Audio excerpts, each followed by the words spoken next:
Nous sommes de retour pour la suite de votre émission Fétiche et Martyr en bouquéage, votre émission Vérité, l'émission au service des institutions républicaines. Alors, dans ce studio, nous recevons donc de braves Camerounais qui sont là pour échanger avec vous, vous apporter des précisions en ce qui concerne le projet.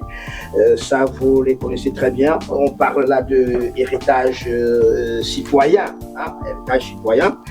Et pour le faire, donc ce matin, nous avons dans notre studio Madame Ambamba Rikael, chef de service décentralisation à la mairie de Yaoundé 4. Je dis déjà bonjour à Monsieur Gabriel Fila de la mairie de Yaoundé 4.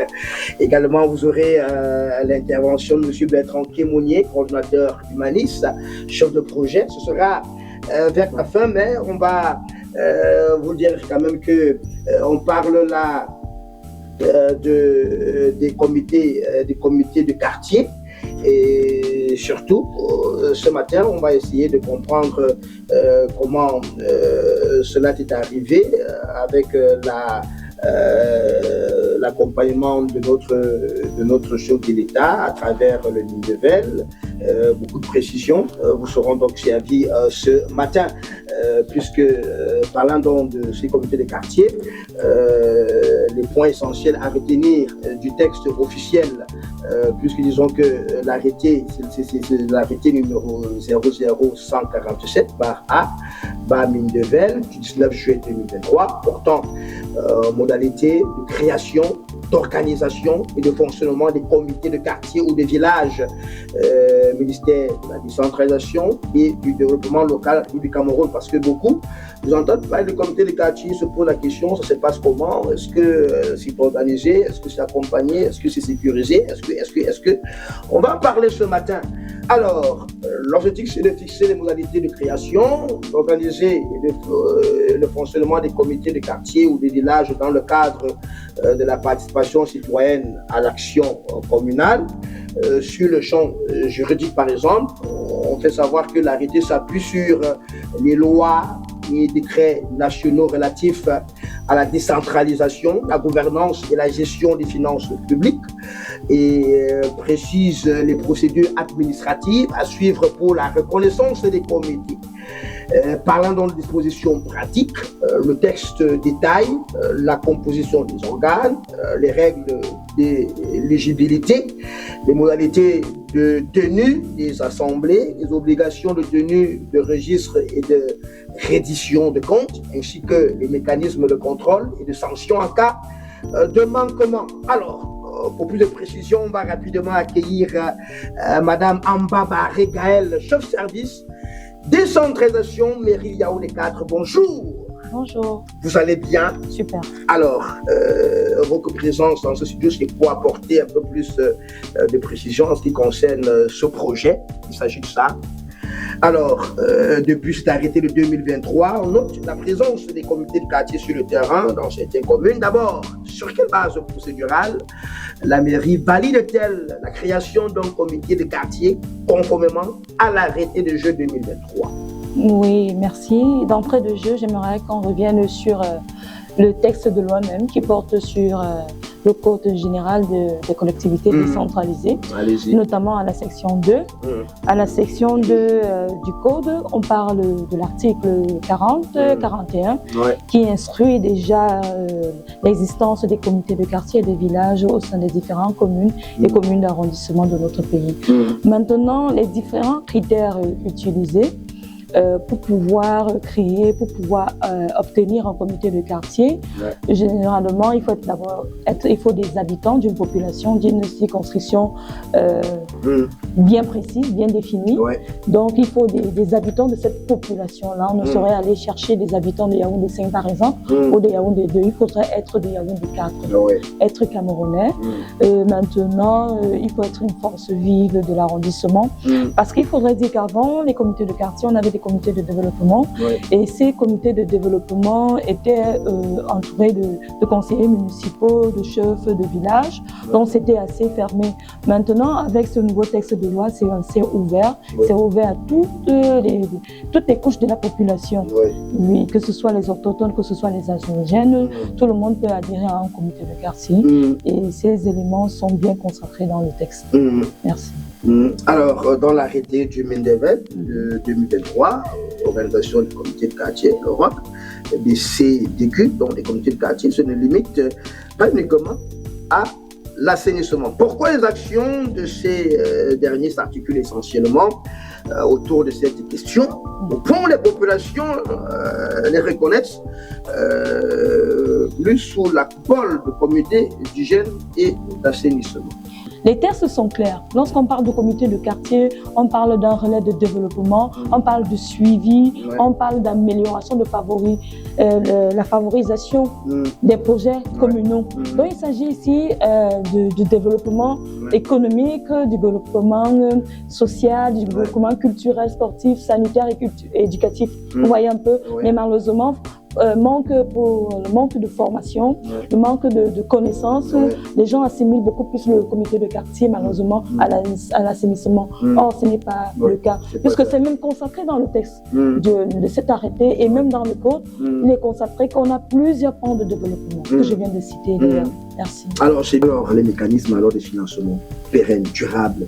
La mairie met-elle en place pour éviter la dépendance politique des comités? Comment ça se passe? Comment le mécanisme ici que la commune a opté, il s'agit ici d'impliquer, d'allouer une plus grande part du budget communal aux activités des comités de quartier. Parce que jusqu'ici, on était appuyé par des partenaires nationaux et internationaux. Mais maintenant, pour que l'action soit pérenne, elle soit pérenne autant pour moi, il faudrait que la quote-part du budget réservé à la participation citoyenne soit plus conséquente. C'est comme ça qu'on entend. Alors, comment la mairie facilite-t-elle l'accès des comités au financement, subventions, au partenariat externe? L'accès, la commune, lorsqu'il y a un projet, nous avançons vers les partenaires, on soumet le projet et puis maintenant c'est aux partenaires financiers et techniques à eux de voir s'ils peuvent ou ne peuvent pas, ou généralement on peut faire envoyer dans l'exercice budgétaire qui vient. Généralement ils réagissent comment? Ils donnent leur rapport? Est-ce qu'ils sont intéressés? Ça se passe comment, généralement? Non, généralement, non, disons que c'est pas compliqué, c'est juste une question de procédure. Et comme elles sont assez longues, c'est ça. Trop de procédures dans ce pays, toujours les procédures. Oui, c'est une question de procédure. Alors, quelles sanctions administratives ou procédures disciplinaires sont prévues en cas de mauvaise gestion ou de détournement au sein des comités de quartier? Ça se passe comment? On sanctionne comment? Généralement, il y a des cadres de concertation entre l'exécutif communal et les comités de quartier pour essayer de voir ce qui a marché, ce qui n'a pas marché et de faire des consensus. On les chouchoute un peu là, on chouchoute un peu. Oui, parce que c'est un processus, ça prend du temps, il faut du temps. Petit à petit, on a pitié on essaie de... Non, c'est pas une question de pitié, mais c'est une question, comme me le disait tout à l'heure mon collègue, nous sommes en plein processus de décentralisation, donc ça prend du temps, il faut les amener doucement parce que les comités de quartier, les populations en elles-mêmes ne maîtrisent même pas encore la chose, comment ça se passe, quel est leur rôle, quelle est la mission, d'où l'insistance sur la formation de ces derniers, la sensibilisation sur leur mission. Alors, je voudrais savoir quel plan de formation et d'appui technique la mairie propose-t-elle au comité pour renforcer la capacité opérationnelle? D'accord. Nous, par exemple, à la commune d'arrondissement de Yaoundé 4, nous travaillons avec des partenaires techniques, notamment Humanise et aussi le Mindevel, même le ministère, pour la formation des comités de quartier. Actuellement, nous sommes en train de travailler sur la mise sur pied effective de nos comités, notamment avec l'installation. Par la suite, on va les former au sein même de la commune. Nous avons même déjà nos partenaires financiers. Alors, pour terminer, quelles sont donc vos attentes vis-à-vis de la mairie en tant qu'association qui accompagne le comité de quartier? Peut-elle aller au-delà pour aider la mairie dans sa mission d'appeler le développement local? Déjà, nous tenons vraiment à remercier le maire de la commune d'arrondissement de Yaoundé 4 nous avoir donné cette opportunité. Déjà, nous profitons pour lui souhaiter nos meilleurs vœux. Merci également à Madame Amba qui est présente au studio parce que c'est elle qui était vraiment là pour nous accompagner à l'implantation au sein de la mairie. Mais quand on vous donne, vous en demandez davantage. Alors, ce que nous souhaiterons, c'est avoir une reconnaissance vraiment formelle entre Humanis et la mairie pour reconnaître le rôle d'appui que nous apportons aux populations à travers les comités de quartier. Également, nous voulons vraiment que notre collaboration soit claire, régulière et que cela nous permette vraiment d'assister de nous ouvrir aux instances décisionnelles au sein de la commune afin que nous puissions apporter au quotidien nos expertises en matière de formation, de renforcement de capacité et surtout dans les questions de gouvernance locale. Alors, au-delà, Humanise se positionne en fait comme un partenaire stratégique de la mairie capable de contribuer à la médiation sociale dans une logique de développement inclusif, durable et surtout participatif. Alors, je pense que ça passe plutôt bien. Nous avons la mairie de Yaoundé 4, uniquement pour l'instant, ou alors Yaoundé 2 aussi. Nous sommes également à Yaoundé 2 et d'ailleurs, Monsieur Yannick ici. Ça, c'est... Ah ouais. Nous l'apprécions beaucoup. Nous avons travaillé également avec eux et nous continuons à travailler avec eux.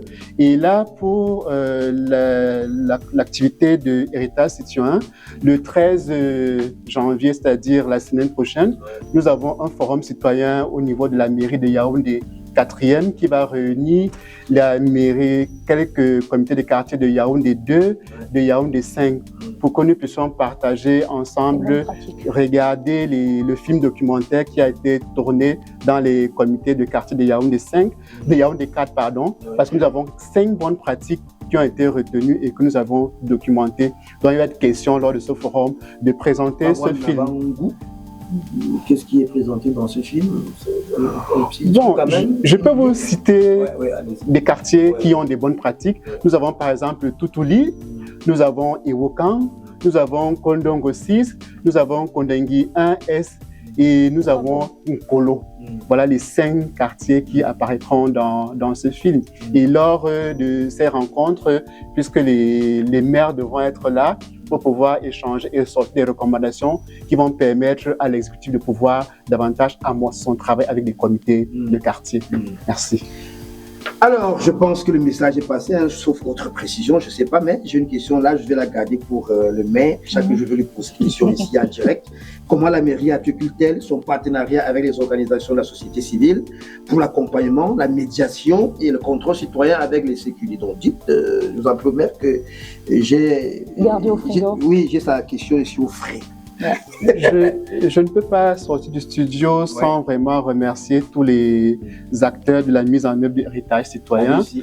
Vous savez, Héritage Citoyen, c'est une initiative qui a été lancée par l'association Humanis en partenariat avec l'association KEPS, avec l'appui de la mairie de Yaoundé 4e. Nous intervenons dans le programme White Civic Engagement qui est porté par l'Association européenne pour la démocratie locale ALDA, People in Need et Embarlement. Et nous sommes accompagnés sur le plan financier par l'Union européenne et l'European Partnership for Democracy. Nous leur disons vraiment merci et que nous attendons davantage.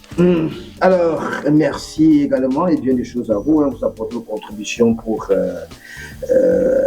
aux chefs de l'État, parce que c'est ça, pour l'exploiter au président de la République. La jeunesse qui se démerde pour accompagner le chef de l'État. Justement, le chef de l'État est juste là. Contribution. Oui, il est là pour impulser l'action et nous sommes là pour implémenter. Et chacun à sa manière. Ce n'est pas forcément parce que nous ne sommes pas dans le gouvernement qu'on ne peut pas apporter, mais là, ce que nous faisons, c'est contribuer à l'édifice du Cameroun. Il ne s'agit pas d'une question des RDP, des SIF, mais de travailler. Nous sommes apolitiques. Nous voulons le bien commun de toute la population camerounaise. D'accord. Bien, merci, merci. On va prendre donc une transition musicale et on revient pour la suite de votre émission dans quelques secondes.